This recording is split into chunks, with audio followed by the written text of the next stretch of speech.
ઇસ્લામ આપોઆપ નહીં આવડે. તમે આનો અર્થ શું કાઢશો? મારી જેમ આપણામાંથી ઘણા લોકોનો ઉછેર મુસ્લિમ દેશમાં થયો.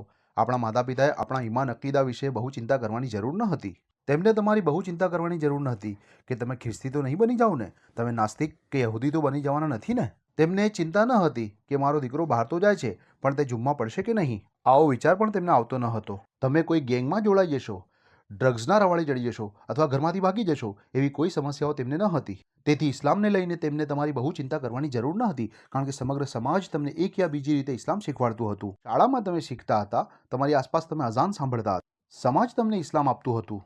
શું આજે આપણે એ સ્થિતિમાં છીએ? ના. હવે તમે તમારા બાળકોને તમારા માતા પિતાની જેમ જ ઉછેરી શકતા નથી, કારણ કે તમે એ જ વિશ્વમાં નથી.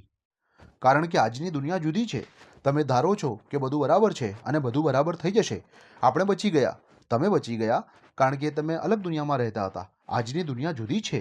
કોઈ ગેરંટી નથી કે આપણા બાળકો ઇસ્લામ પર બાકી રહેશે કે કેમ. આપણે એ ગેરંટી ના આપી શકીએ, ખરેખર ના આપી શકીએ. તમે વાકેફ છો એમ બહારનું પ્રદૂષણ માત્ર કારના ધુમાડાનું નથી.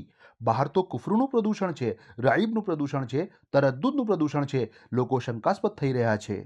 હું તમને કહી શકતો નથી કે જેટલા કિશોરોને હું મળ્યો એમનામાંથી ઘણાને તો ઇસ્લામ અંગે કોઈ જાણકારી જ ન હતી.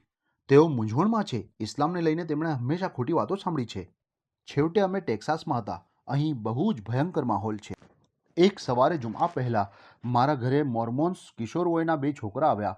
દરવાજા પર દસ્તક આપી અને નવાઈ લાગી. આ કિશોરો દાવતનું કામ કરી રહ્યા હતા. કાશ આપણા છોકરાઓ પણ આવા હોત. તેમણે એક જેવા સરસ કપડાં પહેર્યા હતા. બહારના 92 ફેરનહીટ તાપમાનમાં તેઓ સાયકલ લઈને આવ્યા હતા અને ઘરે ઘરે ફરીને અલ્લાહ વિશે વાતો સંભળાવતા હતા. હિંમતનું કામ છે અને હું તેમના ધર્મને વખોડી કાઢું તે પહેલાં મારે તેમને કહેવું પડ્યું કે છોકરાઓ, તમે જે કરી રહ્યા છો હું તેના વખાણ કરું છું. તેમની પાસે તો સત્ય પણ નથી, છતાં એટલા સમર્પિત છે કે પોતાના બાળકોને પોતાનો ધર્મ શીખવી શકે છે. શા માટે? કારણ કે મોર્મોન્સ સમુદાય બધું જ બાજુ પર મૂકીને પોતાના બાળકોને ટોચ પર મૂકવાનું નક્કી કર્યું. અમે ધર્મોપદેશ નહીં આપીએ, અમે ધાર્મિક સ્થળો નહીં બાંધીએ, અમે તો ફક્ત બાળકોની ચિંતા કરીશું. બસ. અમારા કિશોરોને જો અમારા ધર્મની સમજ હશે તો તેઓ અમારા ધર્મનું પાલન કરશે. હું આ કિશોરો સાથે બેઠો અને તેમની સાથે વાતચીત કરી અને તમે માનશો નહીં કે તેમણે કહ્યું કે આ ઈશ્વરના શબ્દો છે અને આ ચમત્કાર છે. મને ગમ્યું. મેં કહ્યું, વાહ છોકરાઓ, આ ચમત્કાર નથી, પણ હું તમારા સમર્પણના વખાણ કરું છું. હું ખરેખર તમારા સમર્પણના વખાણ કરું છું અને આ નિખાલસતા છે. આપણે મોર્મોન્સ બની જઈએ અથવા તેમના જેવા બની જઈએ એમ નથી કહેતો હું. હું તો એમ કહું છું કે આપણે જ્યારે કોઈ સારી વસ્તુ જોઈએ ત્યારે તેના વખાણ કરવા જોઈએ. તેમનામાં જે સારા ગુણો છે તેના વખાણ થવા જોઈએ. આપણને અન્ય કોમો પાસેથી શીખવાની જરૂર છે.